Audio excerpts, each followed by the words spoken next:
أعوذ بالله من الشيطان الرجيم. بسم الله الرحمن الرحيم.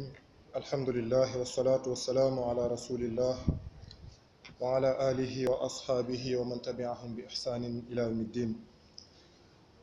أما بعد فإن أصدق الحديث كتاب الله وخير الهدي هدي محمد صلى الله عليه وسلم وشر الأمور محدثاتها فإن كل محدثة بدعة وكل بدعة ضلالة وكل ضلالة في النار. نعوذ بالله من النار.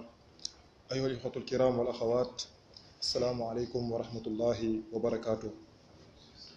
درسنا اليوم إن شاء الله بعنوان حياء الرسول صلى الله عليه وسلم. Inch'Allah, le cours d'aujourd'hui va porter sur la pudeur du messager sallallahu alayhi wa sallam. Comme Allah l'a décrit, le messager était quelqu'un de pudique. Le messager était quelqu'un qui incarnait toutes les bonnes valeurs dans la communauté musulmane. Lui-même le disait, Innama bu'istu li utammima makarimal akhlaq. C'est-à-dire, j'ai été envoyé pour parfaire les bons comportements. Et parmi ces bons comportements-là, il y a la pudeur et c'est un comportement qu'il incarnait. Donc aujourd'hui, Inch'Allah, le cours de ce soir va porter sur ce thème-là de la pudeur. Mais tout d'abord, avant d'attaquer ce thème, avant d'attaquer le sujet, il faudrait d'abord éclaircir entre deux choses parfois que l'on a tendance à confondre, c'est-à-dire la pudeur et la timidité ou bien le gêne. Généralement, les gens ont tendance à confondre ces deux choses-là qui se rapprochent sans pour autant être similaires. La timidité et ce qu'on appelle la pudeur. On dit, c'est-à-dire on définit la timidité ou bien on classifie la timidité selon trois régimes ou bien trois registres. On dit qu'en fait la timidité peut se manifester par exemple quand l'individu a honte de dire la vérité. Ça c'est pas de la pudeur mais c'est plutôt de la timidité. D'accord. Il peut aussi se manifester dans le cas où l'individu par exemple a horreur ou bien il a honte de parler en public. Généralement, les gens le confondent à de la pudeur alors que ça n'est pas une. C'est plutôt de la timidité, c'est plutôt en fait un gêne qui cache au fond un sentiment d'égoïsme. Ça après on va y revenir. L'autre chose également c'est que parfois qu'on ait de la honte, qu'on ait en fait du gêne à dire la vérité. Kii kat su ma ko waxee dëgg bi daf may mere wala dafay. C'est-à-dire donc tout ça c'est à ne pas confondre avec ce qu'on appelle la pudeur. C'est pourquoi j'ai raconté ici une histoire qui nous montrait que en réalité on peut dire la vérité. On peut, c'est-à-dire demander, exiger notre dû sans pour autant dévier de la pudeur, puisque le messager aussi était quelqu'un qui disait la vérité si l'occasion se présentait ou bien lorsqu'il était nécessaire. Donc la pudeur ne s'oppose pas au fait d'assumer ses responsabilités, de dire la vérité au moment où on doit le dire. J'ai raconté, je pense, à maintes reprises cette histoire-là de Abdul Malik ibn Marwan. On dit que dakhala wafdun ila Abdul Malik ibn Marwan taqaddamahum ghulam. On dit qu'un jour il y a une délégation qui est partie voir le roi, qui était l'émir des musulmans à cette époque, Abdul Malik ibn Marwan. Et la délégation en fait était portée par un enfant, ce qui était rare. Et lorsque la délégation est venue au roi, est venue au calife des musulmans, Abdul Malik ibn Marwan, en fait le roi s'est offusqué. Pourquoi il s'est offusqué? Il se dit, mais il dit à ses adjoints, à ses valets, mais vous là, vous laissez n'importe qui entrer dans le palais, même des enfants. Et l'enfant en fait va s'exprimer de manière éloquente. L'enfant d'abord va sourire. Pourquoi? Parce que si une délégation d'adultes met à sa tête un enfant, c'est parce que cet enfant-là, il n'est pas un enfant en réalité. Il peut être un enfant par le physique, mais pas un enfant dans l'esprit. On le dit souvent, petit par la taille, mais grand par l'esprit. D'accord. Et l'enfant aussi, c'était ça. Et la réponse qu'il va livrer au roi, au calife des musulmans, va nous montrer qu'en réalité, qu'il n'est pas un enfant. Il dit Ya ayyuhal amir, ou ayyuhal amir, inna dukhuli alayka lam yanqus min qadrik. Il dit que le fait en fait que j'entre dans ce palais ne diminue en rien votre rang. Walakinnahu sharrafani. Au contraire, c'est un honneur pour nous de venir ici et pourtant ça ne diminue pas. En fait, ça n'enlève en rien de ton rang. Il dit Asabatna sana adabati shaham wa sanatun akalatil lahm wa sanatun daqatil azm. Il dit en fait le motif de notre venue ici, c'est que nous avons des doléances à t'exposer. Nous sommes restés des années sans pour autant avoir de quoi manger. C'est-à-dire les années deviennent de plus en plus dures pour nous. Et pourtant, et pourtant, la richesse est entre vos mains. On le voit chaque jour, on la voit chaque jour plutôt. Et l'enfant maintenant va poser 3 conditions au roi. Il dit, maintenant, si cet argent-là que vous détenez est l'argent d'Allah, c'est-à-dire c'est la richesse d'Allah, in kana al-mal lillah, fanahnu ibadu. Si la richesse qui est entre vos mains est la richesse d'Allah, ça appartient à Allah. Donc de ce fait, dis-toi que nous sommes des serviteurs d'Allah et que dans ce cas, on mériterait de cette richesse-là.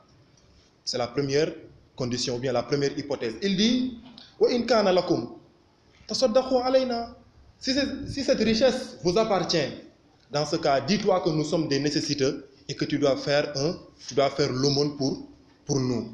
Troisième condition, wa in kana lana fa'ala ma tahbisuha anna.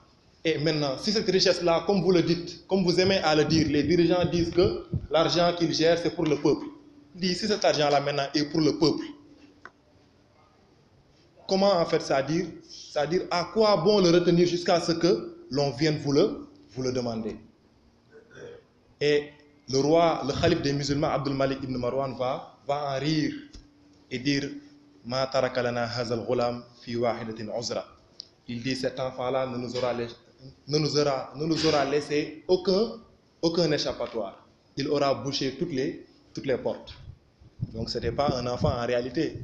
Et ça, généralement, on le voit. Il y a parfois des petits qu'on sous-estime alors que, de par l'esprit, ils sont en fait d'une grande carrure, ils sont d'une grosse pointure. Je le racontais souvent ici, l'histoire entre l'enfant et l'imam Abu Hanifa. Abu Hanifa a vu un enfant jouer près d'un trou. Lorsqu'il a vu l'enfant, il a cru que l'enfant pourrait peut-être en tout cas tomber dans le trou. Il dit Ya bunay, iyaka an tasqut. Il dit mon enfant, prends garde à ne pas tomber dans le trou. Et l'enfant également va se retourner vers Abu Hanifa, qui était un grand imam, l'un des 4 imams. Il dit Ya imam, anta aidan iyaka an tasqut. Toi aussi, prends garde à ne pas tomber. L'imam lui dit mais moi, je ne suis pas devant un trou. L'enfant dit à l'imam In saqattu saqattu wahdiya. Moi, si je tombe, en fait, je tombe seul et ce sera dans le trou. Par contre, toi, en tant qu'imam, si tu tombes, saqatta ma'aka al-alam. Une grande foule va te suivre. Pourquoi? Parce que tu es un leader, tu es un imam. Il dit Lasta bi ghulam. Toi, tu n'es pas un enfant. D'accord. En fait, c'était ça. Ici, en fait, la leçon qu'on tire, c'est que, c'est-à-dire, quel que soit l'âge qu'on a, quel que soit, c'est-à-dire ce qu'on représente, quel que soit notre statut, quelle que soit notre fonction, il ne faut pas avoir de gêne à dire la vérité.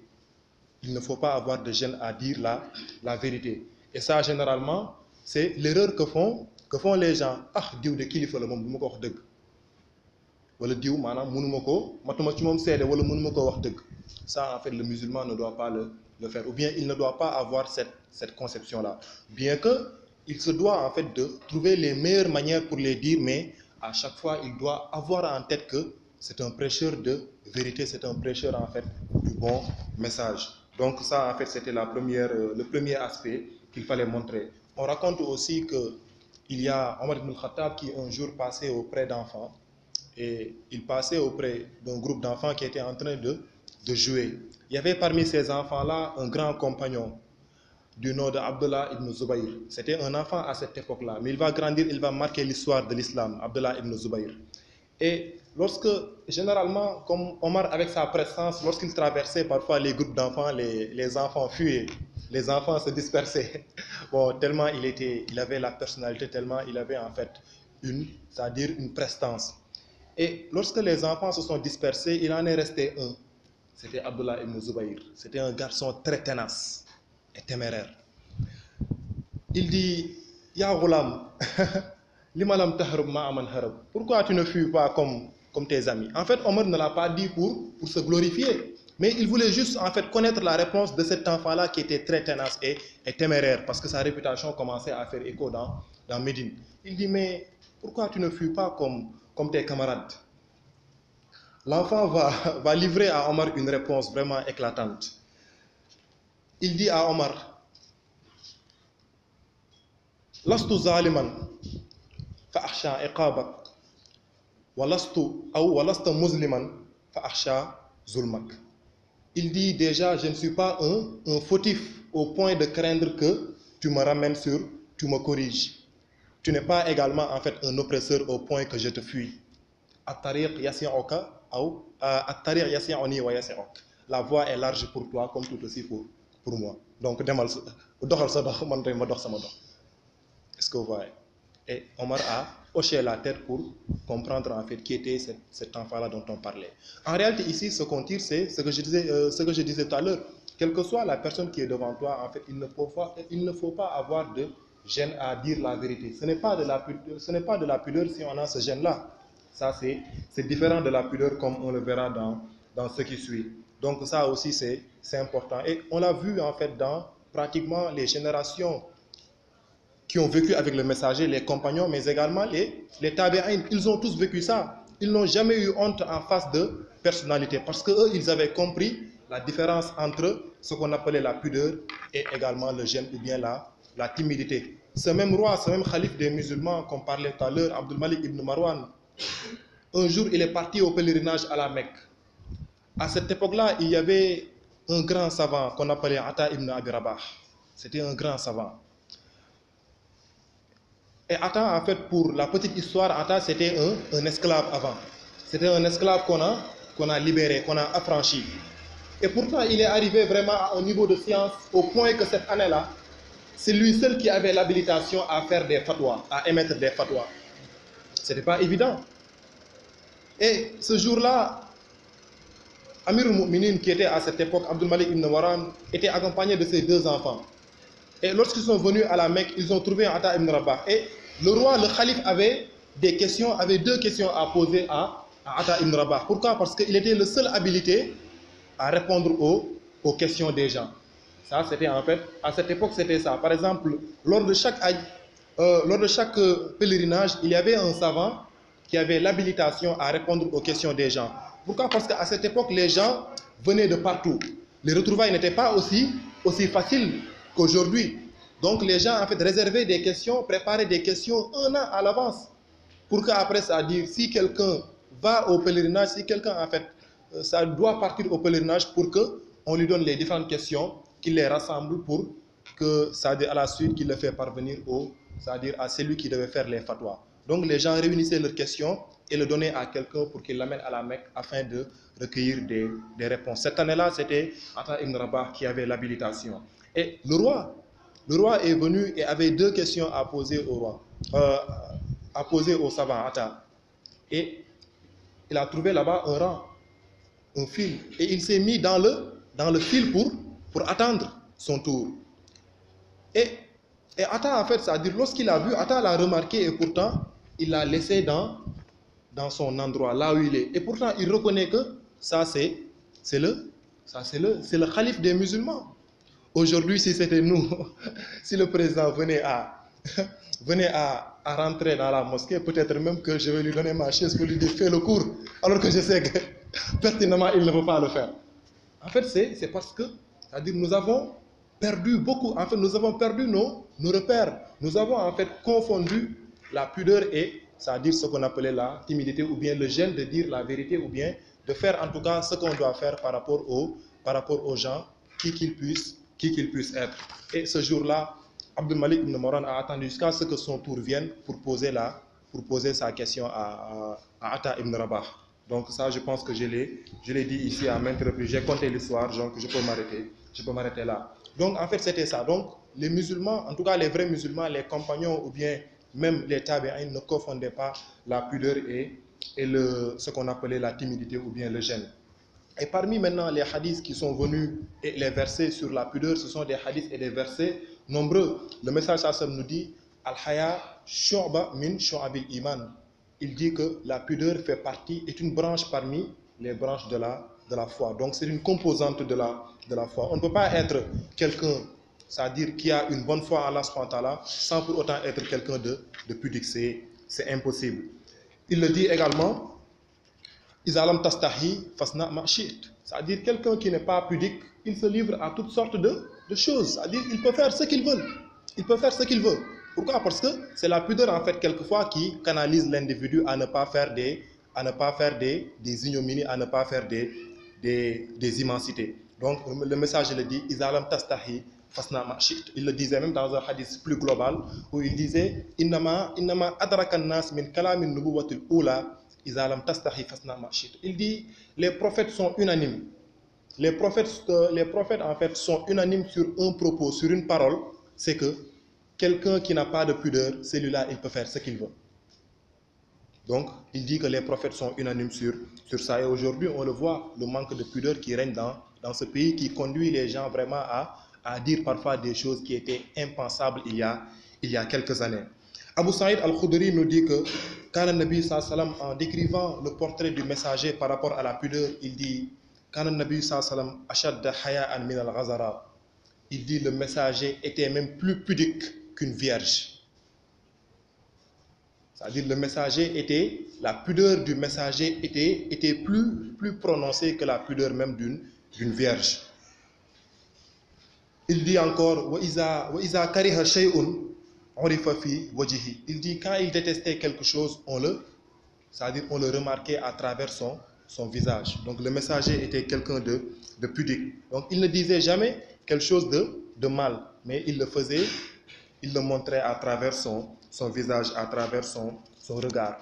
Parmi les caractéristiques maintenant qui montrent la pudeur du messager, il y avait le fait que le messager n'affrontait jamais les gens face à face. Le messager n'affrontait jamais les gens en face à face pour leur dire la vérité. Il n'était pas cru, comme aujourd'hui on le voit. Je pense que la dernière fois, on l'avait rappelé, la méthode, c'est-à-dire de correction du messager, quand il corrigeait, il le faisait sous l'anonymat. Qu'est-ce qui est arrivé à certains au point de faire telle et telle chose? Donc, il n'affrontait pas les gens en face à face comme aujourd'hui c'est très répandu. On rapporte d'Abdullah ibn Mas'ud qui dit que Qala Rasulullah sallallahu alayhi wa sallam istahyu min Allahi haqq al-haya. C'est-à-dire, ayez de la pudeur envers Allah subhanahu wa ta'ala comme il se doit. Ayez de la pudeur envers Allah subhanahu wa ta'ala comme il se doit. Il dit, le messager nous faisait tout le temps cette recommandation-là. Ayez de la pudeur envers Allah subhanahu wa ta'ala comme il se doit. Et c'est sur ça même que le messager a éduqué ses compagnons. C'est-à-dire au-delà même de la pudeur entre l'individu et les gens et par exemple, c'est-à-dire ses voisins, les musulmans, les premiers musulmans, les compagnons manifestaient en fait de la pudeur, une pudeur plus prononcée même envers Allah subhanahu wa ta'ala. Donc la première pudeur pour ces compagnons-là, pour les compagnons, c'était la pudeur envers eux et Allah subhanahu wa ta'ala. On a raconté cette histoire-là de Urwa ibn Zubayr, l'Imaradin Asaba. C'est-à-dire, on dit que le compagnon Urwa ibn Zubayr s'est vu amputer les deux jambes pour cause d'une maladie. Il est tombé malade, en fait, et les médecins ont fait le diagnostic, ils ont dit qu'il fallait amputer les deux jambes. Donc, on va amputer les jambes de Urwa ibn Zubayr. Fi nafsil yawm. Le même jour, faqada aghla ibnahu inda.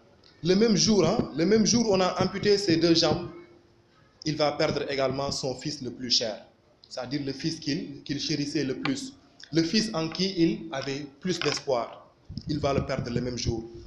Fayarahu nas yabki. Les gens l'ont vu en train de pleurer.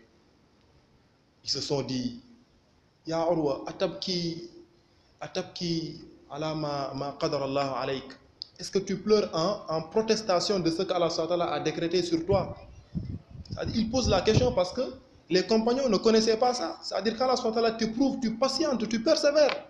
Et ils ont vu un roi en train de pleurer. Ils ont cru que, c'est-à-dire, il pleurait en protestation de ce qu'Allah subhanahu wa ta'ala avait décrété sur lui. Donc, il pleurait pour se lamenter. Il leur dit, Wallahi la abki ala haza. C'est-à-dire, il dit, je ne pleure pas en protestation de ce qu'Allah subhanahu wa ta'ala a décrété sur moi. Mais plutôt, je pleure parce que vraiment j'ai vu comment Allah subhanahu wa ta'ala m'a comblé. J'ai vu comment Allah subhanahu wa ta'ala m'a comblé de ses bienfaits. Il dit, Allah subhanahu wa ta'ala m'avait donné 7 fils. 7 enfants. Il n'en a pris qu'un. Allahu Akbar. Il dit, il m'avait donné 7 fils, 7 enfants, il n'en a pris qu'un. Il aurait pu prendre tous les 7. Qu'est-ce que j'en peux? Je n'y peux rien. Mais il dit, il n'en a pris qu'un. Il dit, il m'avait donné 4 membres. 4 membres, aussi, il n'en a pris qu'un. Tout à l'heure, j'avais dit 2, c'était un seul membre. Donc, on lui avait amputé ça, une jambe. Donc, il dit, il m'avait donné 4 membres, 2 bras et 2 jambes. Il dit, il n'en a pris qu'un. Et ça dit, ce qui me réconforte même, c'est Urwa qui dit, il dit, ce qui me réconforte en plus, c'est que, وَإِذَا أَخَذَ فَتَالَ مَا أَعْطَى وَإِذَا ابْتَلَى فَتَالَ مَا عَافَى. Et ce qui me réconforte le plus, ce qui me fait pleurer, c'est que quand Allah subhanahu wa ta'ala prend, c'est parce qu'il veut donner plus. Quand Allah subhanahu wa ta'ala éprouve, c'est parce qu'il veut élever en degré. Et je sens dans cette épreuve-là qu'Allah subhanahu wa ta'ala m'a fait subir qu'il veut me donner plus. Et dans, en fait, c'est-à-dire cette maladie-là, ou bien cette amputation-là qu'il m'a fait subir, c'est parce qu'il veut m'élever en degré. C'est ce qui me fait pleurer. Donc, c'est-à-dire, ça c'est la pudeur envers Allah subhanahu wa ta'ala, avant même la pudeur envers les gens, envers les individus. C'est pourquoi le messager disait, dans ce hadith rapporté par Abdullah ibn Mas'ud, le messager leur disait, Istahyu min Allahi haqqal haya, c'est-à-dire, et de la pudeur envers Allah subhanahu wa ta'ala, comme il se doit. Abdullah ibn Mas'ud va dire, mais ya Rasulallah, nastahi min Allah, c'est-à-dire, nous avons de la pudeur envers Allah subhanahu wa ta'ala. Walhamdulillah. Et le messager leur dit, Qala laysa zaka. Je ne parle pas en fait de cette pudeur c'est-à-dire dont vous faites allusion. Il dit, Walakin al-istihya min Allah, haqq al-haya, mais la pudeur comme elle se doit avec Allah subhanahu wa ta'ala, an tahfaz al-ra'sa wa ma wa'a, wal batna wa ma hawa, wal tazkur al-mawta wal bala. Il dit, mais la pudeur en fait à laquelle je fais allusion, c'est cette pudeur-là en fait qui fait que tu préserves ta tête et tout ce qu'elle contient comme sens.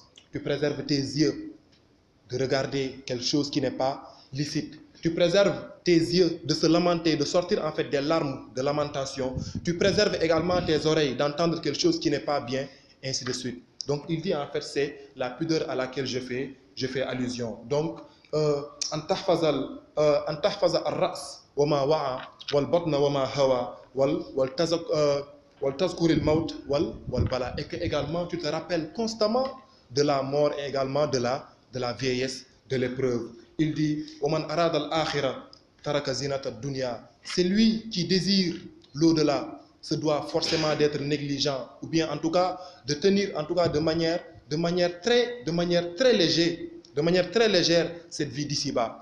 On ne peut pas aimer en fait de la même manière la vie de l'au-delà et la vie d'ici-bas. C'est pourquoi il dit, c'est-à-dire Oman arad al-akhira, celui qui désire en fait l'au-delà, il se doit d'agir en fait de manière très légère dans cette vie d'ici-bas. Il dit Faman fa'ala zalika, celui qui fait ça, celui qui met ça en pratique, faqad istahya min Allah haqqal haya. Dans ce cas, il aura de la pudeur comme il se doit envers Allah subhanahu wa ta'ala, ou bien il aura acquis de la pudeur comme il se doit envers Allah subhanahu wa ta'ala. Donc c'était ça en fait, ce que le messager cultivait, c'était cette pudeur-là que le messager cultivait, c'est-à-dire dans ses compagnons. Et il le disait, en récompense de ça, il disait Al-haya la ya'ti illa bil khayr. Dit la pudeur n'engendre que du bien. L'être humain, c'est-à-dire le musulman qui est pudique, la femme qui est pudique, elle ne peut avoir que du bien. Il disait Al-haya la ya'ti illa bil khayr. La pudeur n'engendre que le bien. Et le message également, il a été, c'est-à-dire Allah subhanahu wa ta'ala l'a décrit par cette caractéristique de la pudeur dans ce verset que vous connaissez. Ya ayyuhalladhina amanu la tadkhulu buyutan nabi illa an yu'zana lakum ila ta'amin ghayra nazirina ina ولكن إذا دعيتم فادخلوا فإذا تعمتم فانتشروا ولا مستأنسين لحديث إن ذلكم كان يؤذي النبي فيستحيي منكم والله لا يستحيي من الحق. Vous savez, en fait, à l'époque du messager, il y en avait parfois des gens des musulmans, des compagnons, qui en fait guettaient le repas chez le messager, sallallahu alayhi wa sallam, le repas de midi. Donc, en fait, ces gens-là, c'est-à-dire, attendaient jusqu'à ce que l'heure de midi arrive pour se précipiter chez le messager et commencer à discuter. Une sorte, c'est-à-dire une façon d'attendre le repas. Et Allah, c'est-à-dire, a su ça. Et il leur dit, c'est-à-dire, à cette heure-là, vraiment, n'allez pas voir le messager. Vous le dérangez. Maintenant, quiconque, en fait, tombe à cette heure-là, sans pour autant qu'il avait l'intention, sans pour autant, en fait, c'est-à-dire qu'il ait, c'est-à-dire formuler l'intention d'attendre chez lui le repas, dans ce cas, il peut répondre à l'appel du messager s'il l'y invite. Si le messager invite, c'est-à-dire t'invite à prendre le repas, dans ce cas, tu peux venir. Mais, étant donné que tu n'avais pas l'intention d'aller là-bas pour attendre, pour guetter le repas. Il dit parce que le messager aura du gêne. En fait, c'est-à-dire sa pudeur ne lui permet pas de vous dire ça. Mais wallahu, la yastahi min al-haq. Allah subhanahu wa ta'ala, par contre, n'a pas honte de dire la vérité. Il vous le dit de manière crue. Donc, il dit, n'attendez pas le message, ou bien ne venez pas le rendre visite à cette heure-là. Donc, ça, c'est important, c'est dans la sourate Al-Ahzab. C'est pourquoi le message, le disait, bon, par rapport à... Et même avant ça, c'est-à-dire cette pudeur du messager, ou bien cette timidité-là, va lui valoir en fait l'un des reproches les plus acerbes d'Allah subhanahu wa ta'ala. Vous vous souvenez, et c'est dans cette même sourate, c'est-à-dire ce gêne-là du messager parfois à affronter les gens de face. Parce qu'on dit que c'est-à-dire c'était sa pudeur qui ne lui permettait pas d'affronter les gens en face. Et ça même, c'est-à-dire va lui valoir l'un des plus acerbes reproches du Coran qu'Allah a formulé envers lui ou contre lui. Vous vous souvenez de l'histoire de Zayd ibn Muhammad. Zayd était un fils adoptif du messager sallallahu. C'est-à-dire le messager, c'est lui qui avait éduqué Zayd au point que les gens pensaient que c'était Muhammad sallallahu son père. On le surnommait Zayd ibn Muhammad, c'est-à-dire Zayd fils de Muhammad. Et Zayd c'était l'époux d'une femme qu'on appelait Zainab bint Jahsh. Allah subhanahu wa ta'ala, à un moment, il voulait en fait, c'est-à-dire, il voulait éliminer, pour parler comme un juriste, abroger une conception, une loi qui disait à cette époque-là qu'on ne doit pas épouser, c'est-à-dire, ou bien que son fils adoptif est son fils, c'est-à-dire, est comme son fils biologique. C'est-à-dire, à cette époque-là, on considérait le fils adoptif comme le fils biologique. Allah subhanahu wa ta'ala voulait en fait rompre avec cette pratique-là, avec cette conception. Il a demandé au messager sallam que Zayd ibn Muhammad divorce Zainab bint Jahsh et que lui, le prophète sallam, épouse Zainab.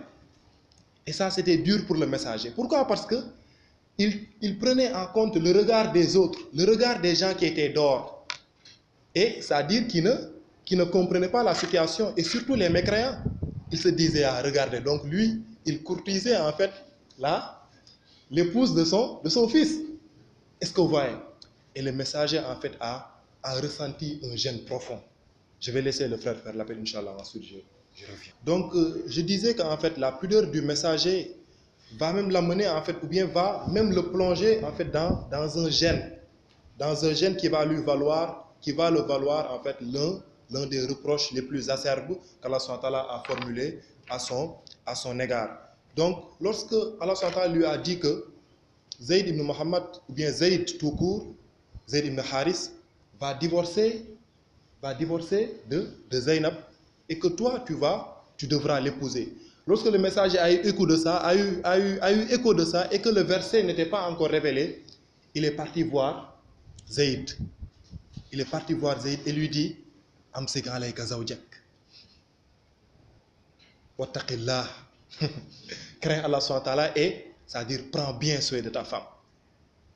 C'est-à-dire, c'est comme si il voulait éviter le degré d'Allah subhanahu wa ta'ala pour dire qu'aussi vraiment dans la vie, il faut être naturel. C'est-à-dire, quand Allah subhanahu wa ta'ala nous raconte ces choses-là, c'est pour aussi nous dire que le messager était un être humain comme tous. Mais la chance qu'il avait, c'est que Allah subhanahu wa ta'ala le corrigeait à l'instant. Allah subhanahu wa ta'ala le marquait au pied. C'est pourquoi en fait, toutes ces erreurs étaient corrigées d'art d'art. Nous en fait, on n'a pas cette chance. Mais aujourd'hui aussi, on se doit de reconnaître qu'il arrive des moments où nous valsons. Il arrive des moments où, c'est-à-dire, nous ne sommes pas sincères avec nous-mêmes. Et là, ça c'est en fait, c'est la leçon. Parce que ici, le messager cherchait plutôt à protéger son ego, plutôt que de se conformer aux préceptes divins. Parce que le message, Allah subhanahu wa ta'ala le dit, c'est-à-dire, wa takhsha nas, wallahu ahaqqu an takhsha. C'est-à-dire, en faisant ça, en allant souffler à Zaïd, ce que je devais révéler, c'est-à-dire tu prêtais trop attention aux individus, tu prêtais trop attention au jugement des individus, tu les craignais. Et pourtant, ce n'était pas les musulmans, parce que les musulmans, ceux qui descendent comme verset, ils l'acceptent. Ils savent que c'est ça qui est mieux, et en fait, ils ne soupçonnent pas le messager, mais c'est plutôt les mécréants. Et regardez, le messager, en fait, craint les reproches des mécréants, craint les jugements des mécréants, au point de sembler, en fait, c'est-à-dire dévier de la voie d'Allah subhanahu wa ta'ala. Est-ce que vous voyez? Allah subhanahu wa ta'ala lui dit, wa takhsha nas, tu crains, c'est-à-dire tu crains les gens, tu fais attention au jugement des individus, alors que Allah subhanahu wa ta'ala, c'est-à-dire est plus à même d'être craint. Wa tukhfi fi nafsika ma Allah mubdi. Il le dit, à ce moment-là où tu te confies à Zayd, lui disant de prendre soin de sa femme, ne gën a jàpp mu dëgër sëy bi gën leen jàppante. Il dit à ce moment-là, tukhfi fi nafsika ma Allah mubdi. Tu cachais en ton fort intérieur ce qu'Allah subhanahu wa ta'ala allait divulguer, et ça tu le savais. C'est-à-dire ça c'est un reproche acerbe que le messager, qu'Allah subhanahu wa ta'ala adresse à l'encontre de son messager. Pour dire qu'aussi, c'est-à-dire, ça peut être ce qui a conduit le messager à ça, c'était en fait sa pudeur. Sa pudeur en fait qui l'a même amené jusqu'à ce qu'il y ait un sentiment de gêne. Mais là, il tombe dans un autre piège, qui est le piège en fait qu'on disait, la différence qu'on faisait tout à l'heure entre la timidité, le gêne et la pudeur. D'accord. Ici en fait le messager, prêtez attention bien, c'est-à-dire prenez plus garde des reproches, c'est-à-dire protégez plus son ego plutôt que de se conformer aux préceptes d'Allah subhanahu wa ta'ala. Donc là, il y a une leçon à tirer pour chacun d'entre nous. Donc le messager, c'est-à-dire malgré c'est-à-dire ce fait-là, ce reproche qu'Allah lui a adressé à lui, c'était quelqu'un de très pudique. C'est Anas qui le raconte, il dit que le messager un jour, c'est-à-dire pour montrer toujours qu'il avait de la peine à affronter les gens en face. Il dit, c'est Anas qui raconte, il dit un jour, Ra'a rajulan alayhi sufra. Le messager a vu un jour quelqu'un qui avait dans ses vêtements une tache jaunâtre. Il a vu quelqu'un qui avait sur ses vêtements en fait une tache jaunâtre. En réalité, cette tache jaune-là, c'était du sperme qui avait séché. Le messager en fait, c'est-à-dire avait de la gêne à vraiment, c'est-à-dire affronter cet homme pour lui dire que mon ami, tu as du sperme sur ton vêtement. Et qu'est-ce qu'il dit? Il va recommander aux compagnons, il leur dit, dites à votre ami de laver la tache qui est sur son vêtement. Pourquoi? Parce qu'il ne voulait pas affronter l'individu en face. Ça, c'était la pudeur du messager. Ça me rappelle une histoire très drôle. Il y a 2 ans, je pense, j'étais dans un terminus. Et lorsque j'attendais le bus, il y a un fou qui se promenait. Bon, maintenant le fou se promène, c'est-à-dire jusqu'à venir à un passager, il se met devant lui et commence à insulter. Il insulte en fait c'est-à-dire de toutes les façons. C'est-à-dire, le fou s'est mis à insulter et lorsqu'il est parti, il y avait un autre passager qui était resté à l'écart.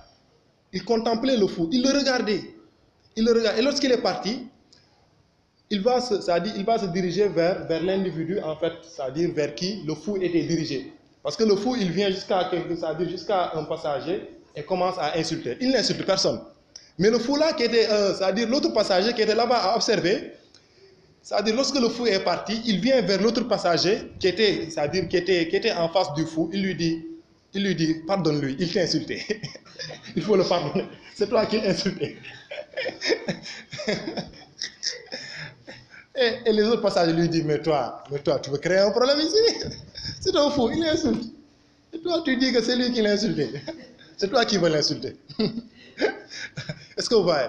En fait, ça, parfois, c'est l'erreur que les gens font. C'est-à-dire, ils affrontent les gens, ils n'ont pas de pudeur. Le message, en fait, il ne faisait pas ça. Il avait de la gêne à affronter les gens en face. Donc, il ne le faisait pas. C'est pourquoi il a recommandé aux autres compagnons d'aller vers lui pour le parler. Parfois, il y a de ces choses-là c'est-à-dire que l'on n'est pas censé dire à quelqu'un. Pourquoi? Parce qu'on n'a pas ces affinités-là. Par contre, il y a quelqu'un d'autre qui a des affinités plus proches que lui. Dans ce cas, il faut le lui dire. Dis à ton ami de faire telle et telle chose. Dis à ton ami, je l'ai vu par exemple dans telle situation faire ça et ça. Il faut lui dire d'arrêter. C'est-à-dire, le conseil de cet ami-là sera plus recevable pour lui que notre conseil. Pourquoi? Parce qu'on n'a pas des affinités, on n'a pas en fait cette relation-là qui nous permet de lui dire certaines vérités. Et même, c'est-à-dire un autre récit, un autre hadith qui nous montre, c'est-à-dire qui vient conforter la pudeur du messager. C'est ce hadith-là célèbre où on dit « Man akala lahma jazour falyatawadda ». Et les savants ont divergé sur ce hadith-là. C'est-à-dire le messager dit que, ça, on le retrouve dans les recueils de fiqh, dans les recueils de jurisprudence, quiconque mange de la chair de chameau, qu'il refasse ses ablutions. Ça, vous le voyez dans les livres de hadith. Certains savants disent qu'en réalité, ce hadith-là, c'était par rapport à un contexte déterminé. C'est pourquoi, même si on en mange, on n'est pas tenu de faire nos ablutions. Si seulement, en fait, non, nos ablutions se sont rompues. Sinon, on n'est pas obligé. En réalité, ils disent que le contexte de ce hadith, c'était parce qu'il y a un jour, les musulmans étaient dans la mosquée. Ils avaient mangé, en fait, de la viande de chameau. Et quelque temps après, une odeur a surgi. C'est-à-dire, on a commencé à sentir une odeur. Et là, en fait, il était un peu gênant pour le coupable, je dirais, entre guillemets, de se lever et aller refaire ses ablutions. Le messager, voulant le protéger, il ne le savait pas, bien sûr. Voulant le protéger, il demande, qui a mangé de la chair de chameau? Tout en sachant que tout le monde en avait mangé. Il dit donc, c'est-à-dire, donc, tous ceux qui en ont mangé, donc, allez refaire vos ablutions. C'est en ce sens-là qu'il avait dit, Man akala lahma jazour falyatawadda. C'est-à-dire, lorsqu'il a dit ça, lorsqu'il a dit que quiconque mange de la chair de chameau, c'est-à-dire de la viande de chameau, qu'il refasse ses ablutions, les compagnons l'ont dit, mais, Ya Rasulallah, nous tous, on en a mangé. Il dit donc, vous tous, allez refaire vos ablutions. C'est-à-dire c'était en réalité pour protéger quelqu'un, pour en fait sauver l'honneur de quelqu'un qui était dans la foule et qui avait peut-être, c'est-à-dire commis le forfait. Est-ce que vous voyez? Donc c'était ça en fait l'attitude du messager, c'était ça aussi également sa pudeur. Donc on peut s'arrêter là, Inch'Allah, jusqu'à la semaine prochaine. Subhanakallahumma wa bihamdik. Ashhadu an la ilaha illa anta astaghfiruka wa atubu ilayk. Assalamu alaikum wa rahmatullah.